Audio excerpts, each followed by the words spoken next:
ఇట్లాంటి సమస్యలని ఈ నివేదిక ద్వారా మీరు సులభంగా దీన్ని సాల్వ్ చేసుకోవచ్చు. లేదంటే పెద్ద ఆయన ఎవరైనా చనిపోయినారు, ఇప్పుడు వాళ్ళ వారసులు ఉన్నారు, వాళ్ళు 2-3 వారసులు ఉన్నారు, వాళ్ళందరికీ సమాన భాగాలు తీసుకోవడానికి వాళ్ళు ఒప్పుకుంటున్నారు. వాళ్ళు ఒప్పుకుంటే ఇక్కడే పరిష్కారం అయిపోతుంది.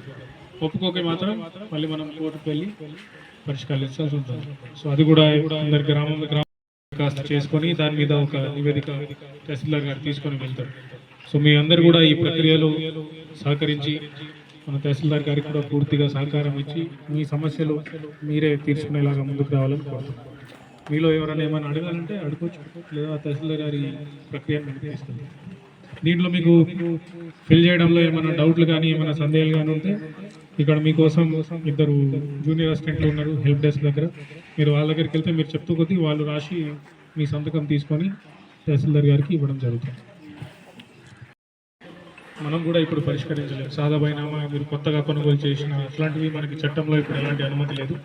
2020 కంటే ముందు కనుక మీరు కొనుగోలు చేసి ఉంటే మనకి చట్టంలో దానికి చేసే ఆస్కారం ఉంది.